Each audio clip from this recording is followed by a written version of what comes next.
Hello everybody, Joanna here. Today I'm going to be doing the mid-year book freakout tag and getting right into the questions. Question number 1 is the best book I've read so far in 2023. And for me, that is going to go to the book I just finished today, A Shadow in Summer by Daniel Abraham. This is book 1 in the Long Price Quartet. This is a bind-up of the 4 books. And wow, this book just completely swept me off my feet. I would say this is a fairly contained fantasy story because it takes place in a seafront village or city called Sariket, which is one of the cities of the Kayem nation. And this is a city that thrives on trade and commerce, but it is held together by a poet who uses this magic to keep the prosperity in check. And then these very interesting, complex, fallible characters who find themselves mixed into this looming cyclical force of things happening. And so it's fascinating just to see how these characters find themselves wrapped into this situation that's larger than themselves and the ways that they work through it, the relationships that are formed throughout the story. There's so much I'm still processing about it, but I can honestly say that I did not want to do anything else but read this book when I was reading it. I thought it was just so incredibly rich with the character work and the settings and the story. It was so intriguing. The magic was unique. It's, I would say, a Japanese-inspired fantasy story. I think that's pretty apparent when you read it, but I loved it. I loved every page and loved the themes. I just thought that Daniel Abraham's writing really worked for me personally.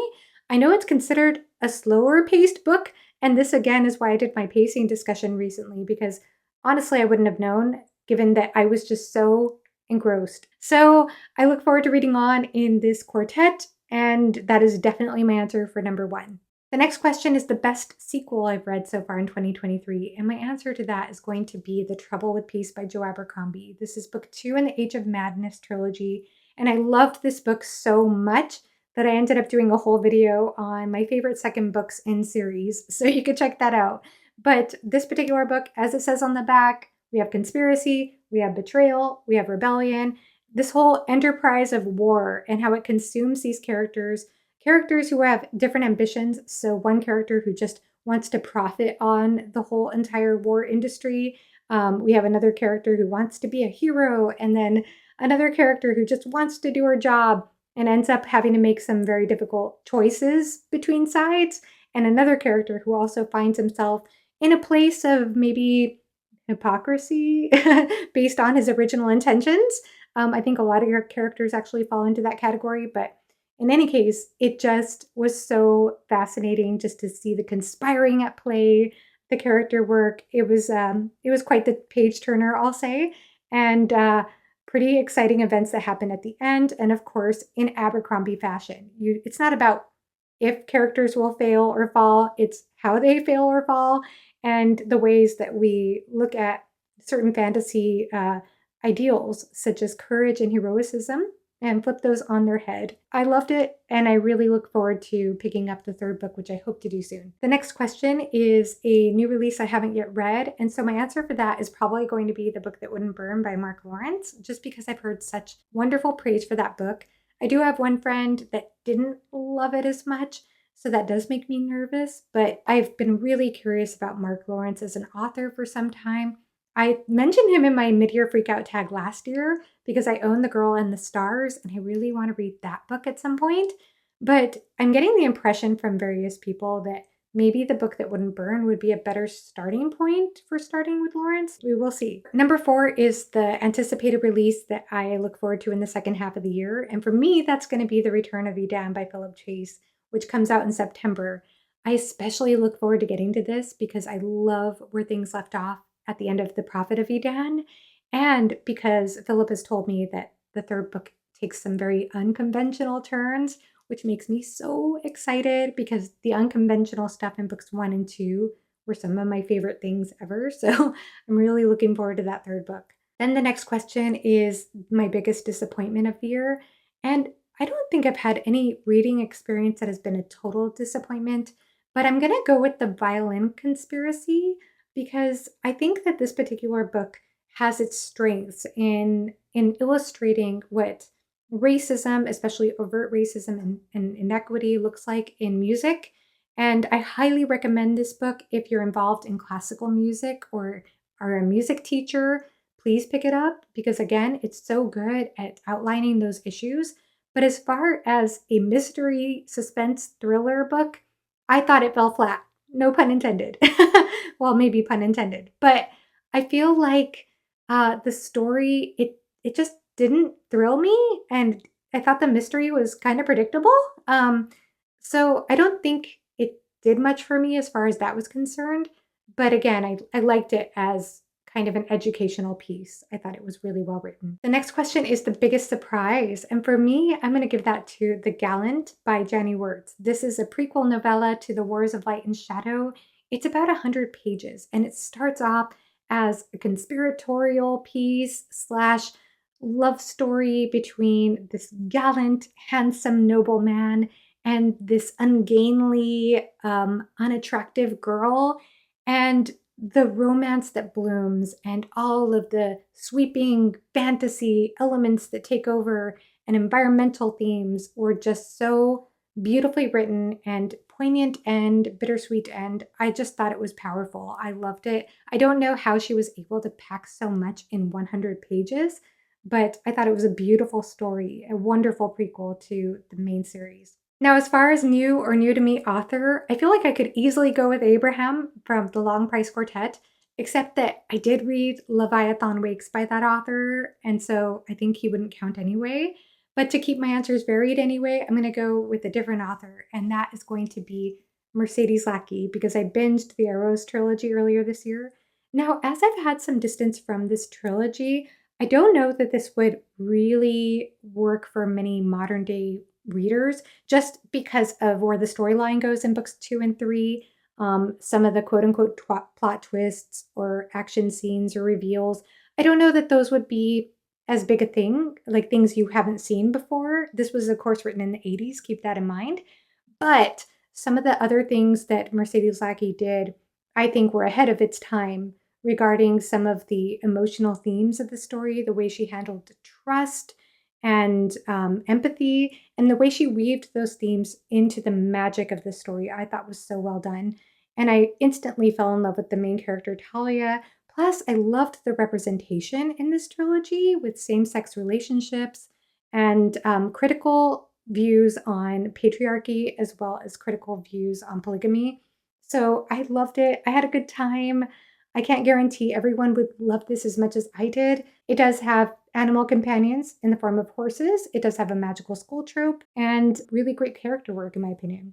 Next question is my new fictional crush. And I know people don't like to answer this question because it's very juvenile, but I'm going to go with John Grady from All the Pretty Horses by Cormac McCarthy. Now, this character is honestly on the young side for me, for sure.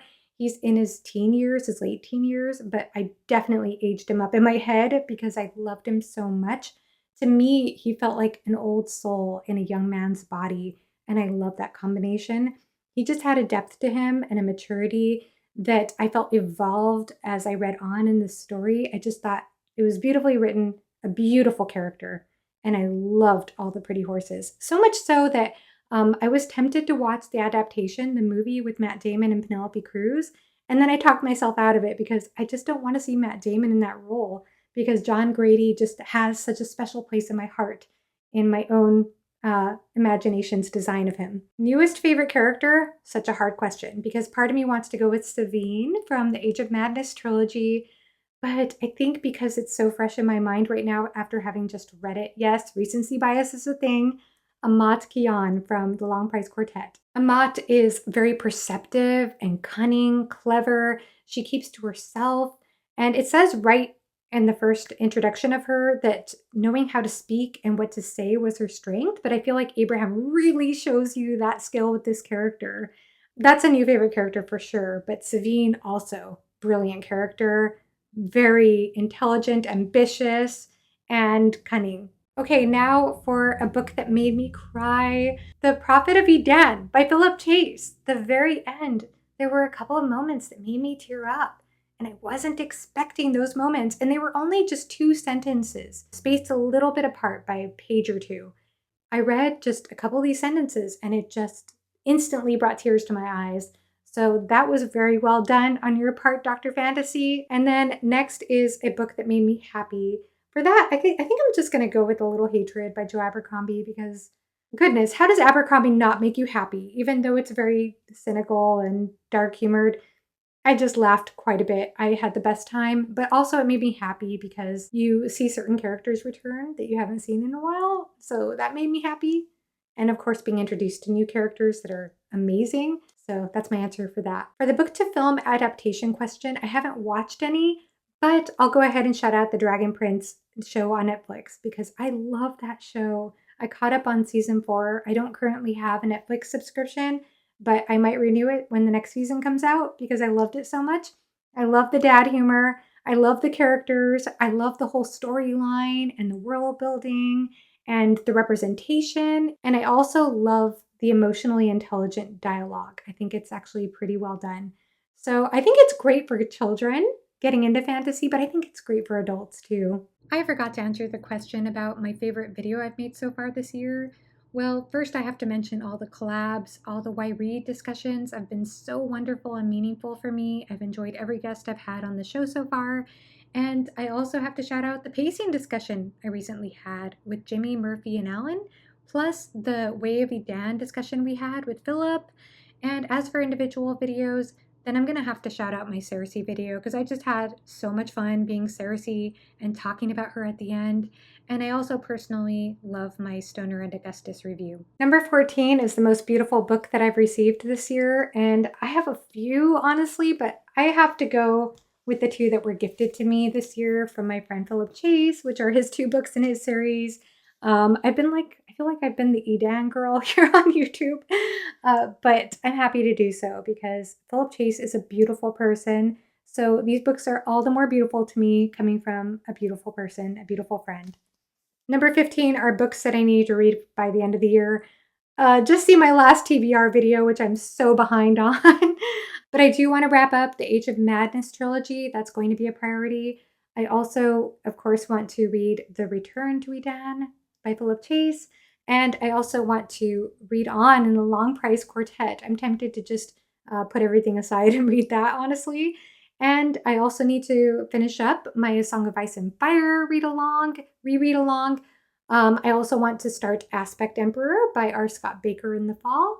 So lots to look forward to, lots of reading plans. But that's about it. Please let me know your favorite book of the year, or if you want to say hi, just let me know you're here. Please say hi to me in the comment section below because I'd love to hear from you. And thank you so much for watching. Have a great rest of your day. Bye-bye.